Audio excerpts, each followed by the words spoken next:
Hello, everyone. Welcome back to another episode of the Polish Dragon PI Show. I am your host, Steve Zimkowski, the author of the award-winning Polish Dragon PI book series and a member of the Private Eye Writers Association of America. And I am here to share with you old radio shows from the 1930s, 40s, and 50s pertaining primarily to the private detective genre. Occasionally, we might have a drama, we might have suspense thrown in, but primarily they are the private detective genre. I hope you all had a Merry Christmas and a Happy New Year. Just wanted to let you know that it's been a couple weeks since the last episode. I've been busy with the holidays, moving, and believe me, that move was a move from hell. It took actually a whole week to move 3 miles. The truck broke down, the elevator in the new building wasn't working, so it took us quite a while for us to get moved in, and my wife and I were carrying things up and down 4 flights of stairs. The heavy stuff we had to put aside at someone's home just to wait until the elevator got fixed. But here we are. We're back again, and I am here to share with you the old radio shows. The Polish Dragon PI book series are available at www.polishdragon.com. They are also available on Kindle for just 99 cents. That's right, just 99 cents on Kindle. You can have these award-winning books for just 99 cents. If you do not have a Kindle reader, you can always download the app to your laptop, to your tablet, or to your phone. This week, we are going to go with the Adventures of Sam Spade in the Wheel of Life caper. So sit back and relax while I take you on a journey back in time to when radio was the only form of home entertainment. Sit back, relax, and enjoy the show. The Adventures of Sam Spade, Detective, brought to you by Wild Root Cream Oil Hair Tonic, the non-alcoholic hair tonic that contains lanolin. Wild Root Cream Oil, again and again, the choice of men who put good grooming first.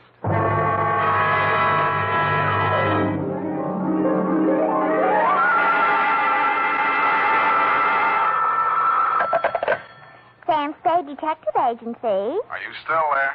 I believe that interpolation is hardly rhetorical, Mr. Spade. To what have you been up, if you'll pardon the expression? And has that girl regained her facilities? I wouldn't know, but her faculties are as good as ever, if you'll pardon the expression. Mr. Spade, sometimes I think you're a regular philanthropist. Don't you mean philanderer? How much money did you make out of that case? Well, I broke even anyway. That's what I mean. You're a philanthropist. Well, you know best, Bernadine. By the way, was that man really murdered with the buzzsaw, or was that just publicity? He really was, Bernadine. Why? There just happened to be one lying around. Oh, I don't mean that. Why was he killed? For the Wheel of Life. Oh, You're not going to ask what that is? some curio, no doubt. Listen, Bernadine, the Wheel of Life is, oh, well. I suppose I don't have to tell you to stay where you are. Just sit quietly with your book in your hand, and I'll be right down to dictate my report on the Wheel of Life caper.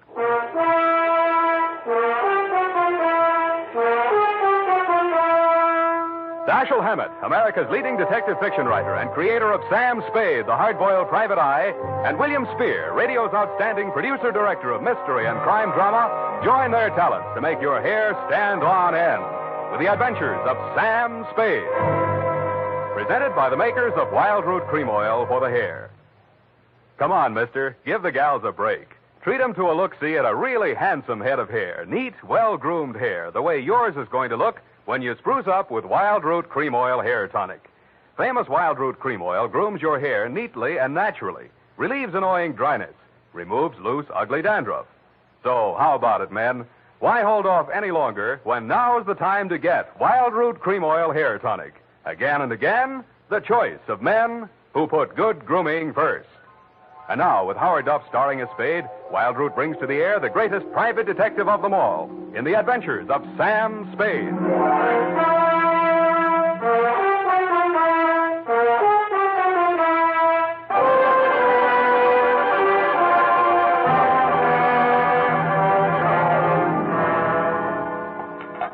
I went down to St. James Infirmary to see my baby there. Ready, Bernadine, little flower? I'm way ahead of you. Keep it clean. No more than 3 erasures per page. Okie dokie? Doke. I mean date. Oh, I'd love to. July 11, 1948. To Detective Lieutenant Dundee, Homicide Detail, San Francisco Police. Subject, the Wheel of Life caper. Now, don't go away, Bernadine. I don't know why these things always have to happen to me. Under private detectives in the San Francisco Classified Directory, they're listed somewhere in the neighborhood of 60 agencies, several with large display ads. But somehow she managed to find me. It's all so strange, Mr. Spade. I hardly know where to begin. Well, the beginning is always a pretty good place to start, Miss O'Farrell. Yes, the beginning. It was like waking out of a nightmare you can't remember. Everything seemed out of proportion. Even the buildings along the street seemed to be leaning at a crazy angle. And then I realized I was traveling down a hill. I looked wildly around for something to help me get my bearings, and there was a street sign, O'Farrell, stuck in my mind, so I gave it to your secretary when she asked for my name. Uh-huh. And what's your real name? I don't know. I don't know who I am, where I came from, or where I'm going. Mr. Spade, I'm so frightened. Now, wait a minute. A lot of people suffer from temporary loss of memory. Most of them recover. But amnesia is a sickness, and I am not a doctor. Oh. And you won't even try to help me? Well, I can give you the name of a good head doctor right here in the building. There's also missing persons. Oh, but I'm not a missing person. I'm right here. Yeah, I mean, where you aren't, somebody might be missing you, n'est-ce pas? But the police... Oh, I'd rather not. I might be wanted for some crime. How do I know? You sure you want to find out? Oh, yes, I do. It's terrible not knowing. But I want to find out for myself. Can't you understand that? What do you think I can do for you? You might save my life. From what? I'll try to tell you exactly how it happened. First, I looked at my watch. It was 3 minutes past 10. The cable car stopped at the corner, and a man got on. I couldn't remember ever having seen him before, but then I couldn't remember anything. He sat down beside me, and he caught hold of my arm. I tried to pull away. Well, you can see the marks where he... Yeah. Well, who was he? He acted as if I was... I think I know what you mean. Did you find out who he was? No, I was too frightened to speak. What did he say? He sort of growled it out of the side of his mouth, but it sounded as if he said, Lathrop wants to see you. Mm-hmm. You remember anybody named Lathrop? I can't remember anything before 3 minutes past 10 this morning. Well, let's go on with since then. The guy grabbed you, said somebody named Lathrop wanted to see you, and then what? I went into a panic. I managed to jerk away from him, and I jumped off the moving car, and then I looked in the classified section, and I found you. Why me? I don't know. The name, I guess. A spade to dig up my past. Please, Miss O'Farrell. Do you think I'm very silly? No, I think you're very beautiful. I wish you could remember whether you're married or not. Oh, no.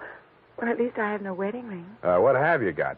I mean, besides what's visible. Well, I couldn't find much of anything. I went over my clothing. There don't seem to be any marks of any kind. Oh. Well, you got any money? A little over $300. Let's have it. The purse, too. All right. Uh-huh. Lipstick, aspirin, bobby pins, Kleenex. Nothing here. They couldn't have been bought in any drugstore. Powder. Hey, what kind of powder is this? Then there was this in my coat pocket. Match folder. Sailor's Rest Bar, Hotel Calcutta, 1100 Embarcadero. Little number written inside. 120. What's that, a room number? I don't know. My purse, you have to destroy it. Here's $10 of your own money. Buy a new one. Wow. Did you find something? Coin, Chinese bit. Good luck piece, probably sewn in by whoever made it, maybe in China. That ring any bells? No. No, I'm afraid not. Shoe. What? Your right shoe. Let's see it. Take it off.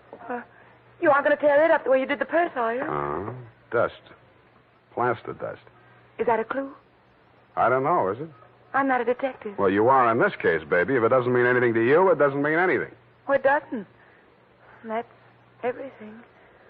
What am I going to do? Well, let me see. First, we better give you a name. O'Farrell's all right.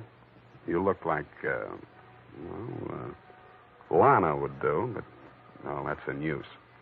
How about Poppy for forgetfulness? Poppy O'Farrell. That's a funny name. No, you think so? I think I like it. You do? I think I like you, too.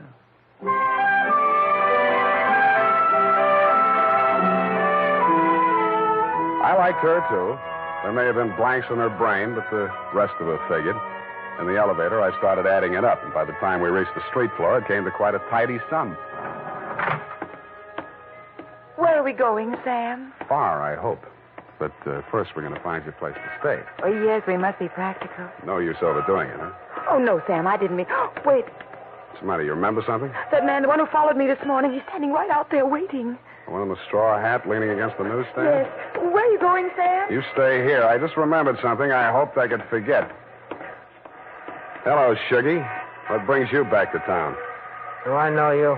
That doesn't matter. I know you. The name you were using when you blew this town was Shuggy Bellows. You wouldn't take the risk of showing your face here again unless the caper was worth it.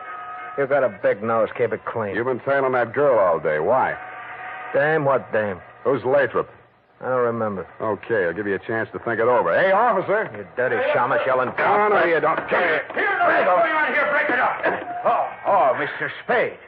Is this fella giving you trouble now? Yeah, what kind of a beat are you pounding here, Clancy? Letting a cheap grifter like this walk around with an armpit full of gun? Or are they handing out permits to characters like these days? No, how about that, son? Have you a permit now? And a gope copper. Oh, so one of them clever lads he is. Well, come along, me bucko, before I lose my temper and give you your lumps now. Okay, I'm coming. That's better now. Much obliged, Mr. Spade. I'll pay you for this, Shamus. And a goop to you, too.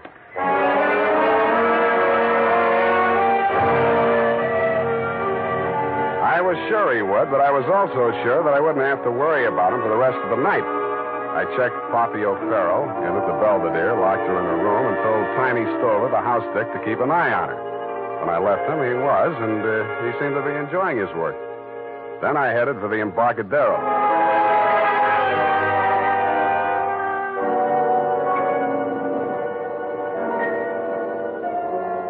I found the Hotel Calcutta, but I couldn't find the lobby. There wasn't any. It had been squeezed out by the Sailor's Rest Bar. So I tried the bosun-type bartender. Howdy, mate. You got business aboard? Yeah, where do I find the purser? Hey, went ashore. All the officers went ashore except the janitor. He's passed out in his bunk. Oh? How about the passengers? You're in the thick of them right now. They spend most of their time and their money right here. Which one belongs to 120? You a dick? Yeah, but I got $10. Well, what I can tell you ain't worth it, but thanks anyway. He stayed in his cabin. I only saw him at once. That's when he went ashore. I says to the deck steward, that's room clerk to you. It was a general. He says, name of Korolenko. I noticed him because he was a real creep, see? 6'4", a solid brass. His head stuck up in the air, and he didn't move nothing from his stern to his shoulders. A real Frankenstein. Do I keep it then? Yeah. Do I get a look at his room? Yeah, sure. Go ahead. Who's stopping you?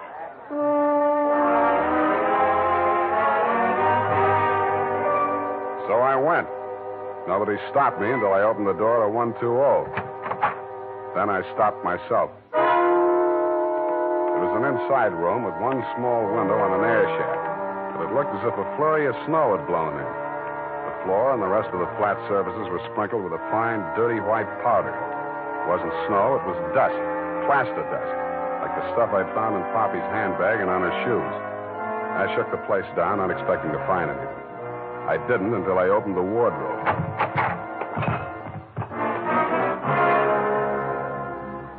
It was the body of a well-dressed ship surgeon, but his uniform was rumpled, torn, and bloodstained. From the look of him, his throat had been cut. I wondered if Poppy would be able to jog her memory that far back. When I found the murder weapon, I hoped she couldn't. I really did. It was not a knife. It was not even a razor. It was an electric buzzsaw. That tore it.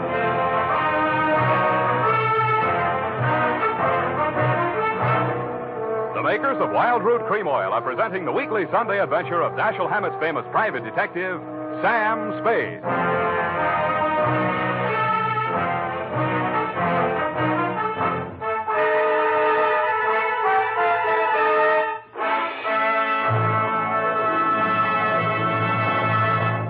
If you want the well-groomed look that helps you get ahead socially and on the job, listen. Recently, thousands of people from coast to coast who bought Wild Root Cream Oil for the first time were asked, how does Wild Root Cream Oil compare with the hair tonic you previously used? Better than 4 out of 5 who replied said they preferred Wild Root Cream Oil. And no wonder. Wild Root Cream Oil grooms the hair neatly and naturally, relieves annoying dryness, and removes loose dandruff. What's more, non-alcoholic Wild Root Cream Oil is the only leading hair tonic that contains soothing lanolin. So ask for Wild Root Cream Oil Hair Tonic. Again and again, the choice of men who put good grooming first. By the way, Smart girls use wild root cream oil, too. And mothers say it's grand for training children's hair.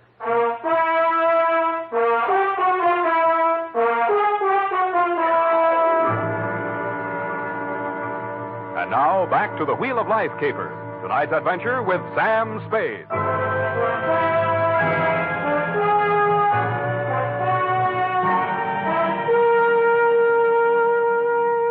Times being what they are, I could use a little publicity. And so could you, Lieutenant Dundee, what with the elections coming up and you with no promotion all these years.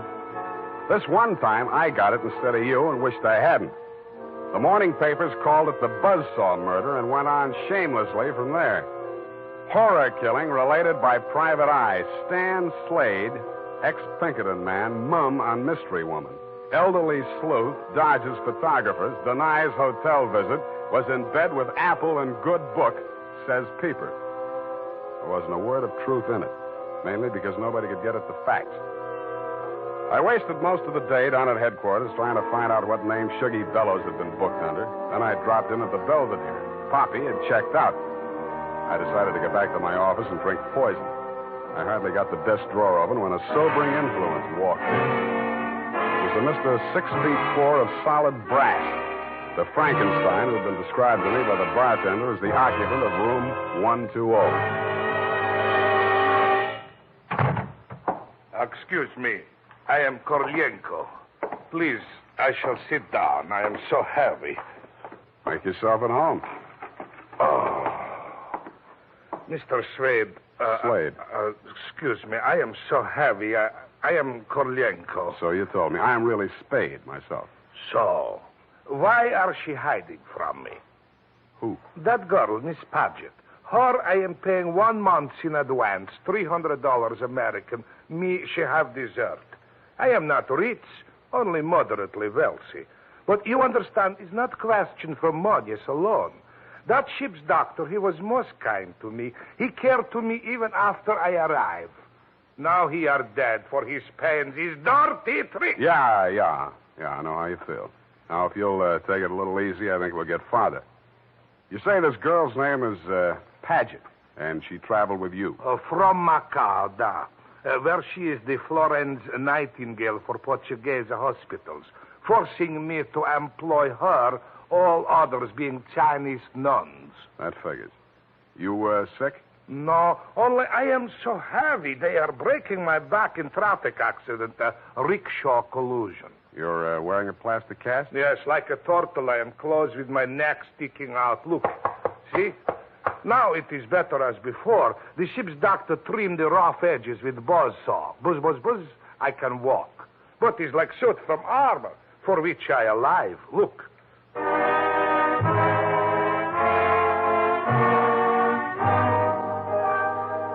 I looked again where he opened his shirt front, exposing the gray-white shell of plaster that surrounded his trunk from collarbone to hips.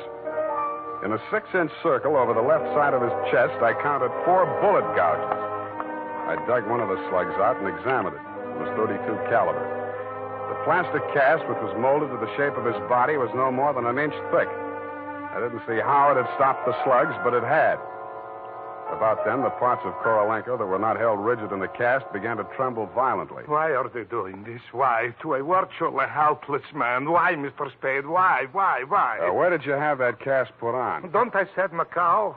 The Portuguese hospital there? The same. They are hanging me up with the neck and plastering me. Comes great pain, they put me to sleep from anesthetic. I are waking up in ambulance arriving at shipboard. Why you wish I should tell you my operation? More important things we should be discussing. I think so, too. I think Miss Paget and her friends had something they wanted to smuggle out of Macau and into San Francisco, and you're it. Oh, excuse me. I am not comprehensible. Look, I mean, while you were out with the anesthetic, they planted the goods, whatever they are, in or under your cast. Oh, that is why I am so heavy. The wheel. The what? The wheel. Look, I'll show you. He hauled a manila envelope out of his overcoat pocket and waved it in my face. I took it over to my desk and fished out the contents. It was a set of X-ray films. 3 of his spine, showing the fractures, 4 of the skull, 3 I couldn't figure out, and 1 of his rib cage, only something new had been added. In silhouette, it looked like the wheel off of a child's wagon. What is it, this wheel? What to do? What to do?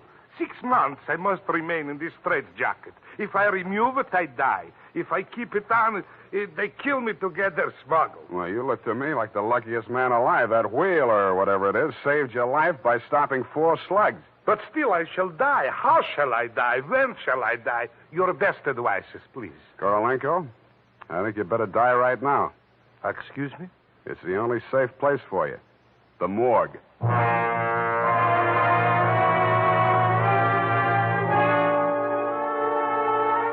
I called my friend Maxie the morgue man, gave him pitch number 137596. He agreed to play along. An hour later, I stood on the curb, head bowed, hat in hand, as the morgue wagon drove away into the gathering mist. Straight facing the way, What do you want, Shuggy? I want to blast this gun straight through you, and I will if you give me any excuse at all. You sound like you mean that, Shuggy. You're getting smart, Shamus. Now get going. Where to? Mr. Lathrop wants to see you.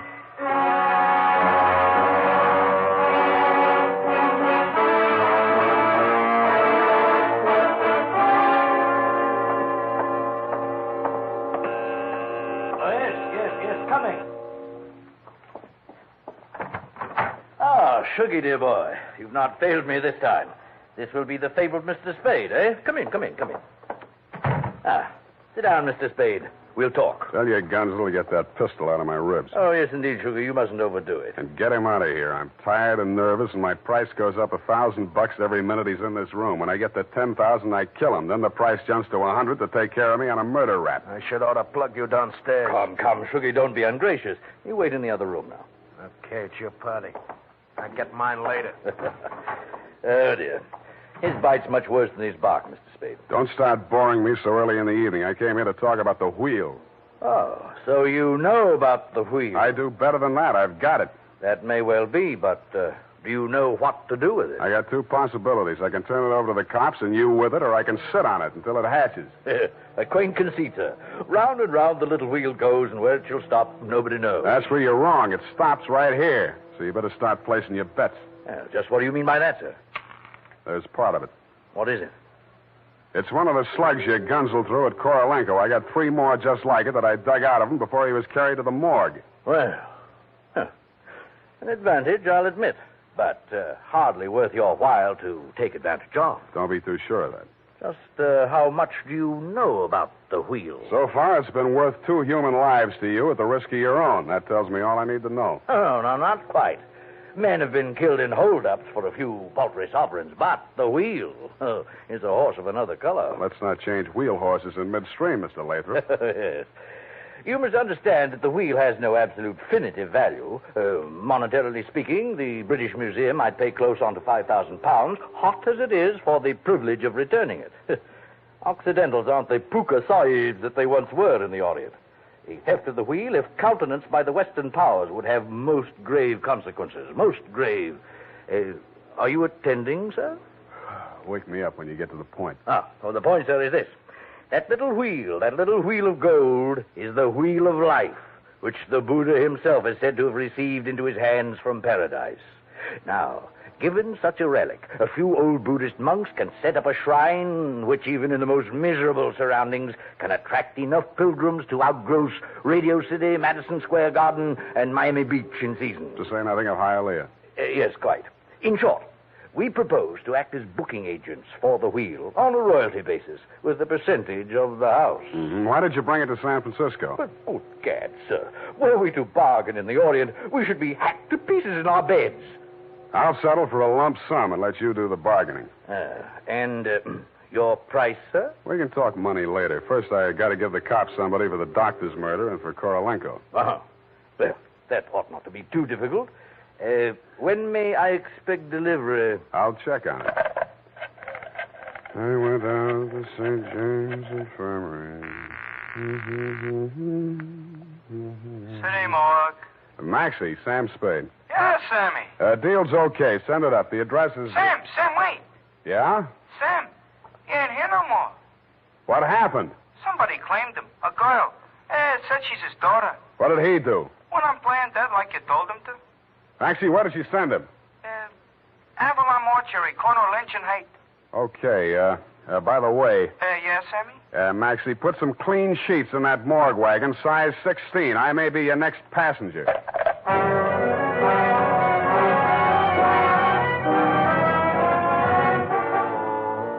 At the Avalon mortuary, the night watchman let me in. He said Mr. Korolenko's daughter had brought an overnight bag and was keeping a vigil by his bier in slumber room number 7. I approached on tiptoe. Just as I reached the door, I heard the most terrible sound I've ever heard. It was a buzzsaw biting into plaster. How deep, I didn't like to think. I did the first thing that popped into my head. I grabbed up a lamp from a console, smashed the bulb, and plunged it into a vase of flowers. As luck would have it, slumber room number 7 was on the same fuse box. As luck would not have it, I was facing a desperate woman in the dark. I hugged the carpet while she emptied her gun. I hoped she didn't have a spare. I forgot about the buzzsaw. The room lighted up momentarily from the lights inside my head, and I staggered back against the wall. I waited for her to get her bearings again. There was no hope of me getting mine. Then I heard a big, hollow thud. The whole room shook, and the lights went on. Poppy O'Farrell and/or Paget lay on the floor under the stony weight of Korolenko plus 60 pounds of plaster. Get up! Get up! You're crushing me! I can't. I'm so heavy. You comfortable there, Korolenko? Comfortable in such situation? Do you ask the turtle, are he comfortable? Is Faker on bed of nails? He's equally here as elsewhere. Yeah, okay. Just hold her there until I get a statement. And he did. Item, statement by the aforesaid. It was like waking out of a nightmare you can't remember. Everything seemed out of proportion. That was her story, and I had to admire the way she stuck to it. But if you keep trying, I'm sure she'll get back enough of her memory to confess that she planted the wheel of life in Korolenko's turtle shell when she decided to double-cross Shuggy and Lathrop. They never tumbled to her hiding place. They were gunning for Korolenko because they thought Poppy was working with him, which was true in a way, but not the way that they thought. That's why they tortured the doctor in an effort to learn Kay's whereabouts. I understand your boys have picked up the rest of the trio, and they can tell you everything except why I conceived the brilliant idea of having Korolenko play dead. Between you and me, amnesia's a handy little gadget to have around, Dundee. I'm trying to draw a few strategic blanks myself. Period. End of report. Pardon me, Mr. Spade. Yes. There are just a few little coincidentals that I do not find entirely reprehensible. Such as? Well, I don't want to appear lucid or anything of that type. Believe me, you doesn't. I mean, don't it? Oh, you say the sweetest thing. But it's about the wheel. Oh, yes, the wheel. Well, I'll tell you what you do. You type that up. I've got to call in about that now.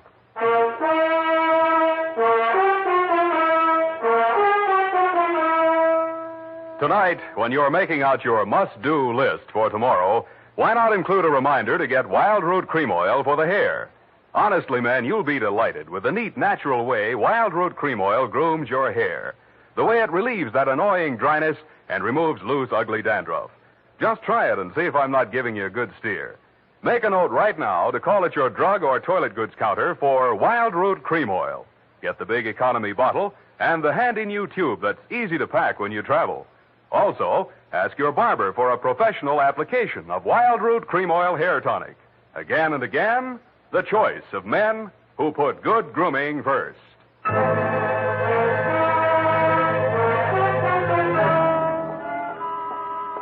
Did you assert the lowdown on the wheel of life? I certainly didn't. No, we won't know about that for 6 months. Because definitely, that plaster cast has to stay on him. Doctor's orders, you know. Oh, but I won't be here 6 months from now. You can say that again. But I won't be here 6 months from now. Stop repeating yourself. But you just said you can say that again. Yeah, Just as distinctly as if I was sitting here. That's what I like about you, Bernadine. A woman of distinction, that's what you are. Well, if you want to take me dancing, why don't you just say so? Bernadine. It's leap year, and I always say discrimination is the better part of value. You are absolutely corrupt. Well, I'm glad I'm right about something. Good night, Mr. Spade. Good night, and I'll say if it kills me, sweetheart.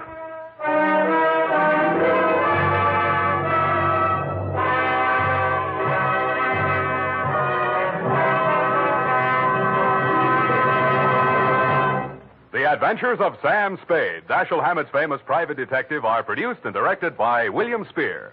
Sam Spade is played by Howard Duff.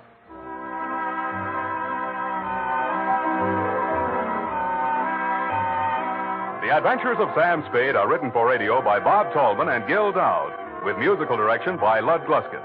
Gil Dowd directed tonight's broadcast in William Spear's absence. Join us again next Sunday for another adventure with Sam Spade, brought to you by Wild Root Cream Oil. Again and again, the choice of men who put good grooming first. And that ends another episode of the Polish Dragon PI Show. You have been listening to The Adventures of Sam Spade, the Wheel of Life caper. If you enjoyed this show, make sure to give us a like and subscribe to this channel. And remember, the Polish Dragon PI books are available at www.polishdragon.com, and they are also available for just 99 cents on Kindle. So make sure that you check them out. Until next time, have a wonderful week, and bye-bye.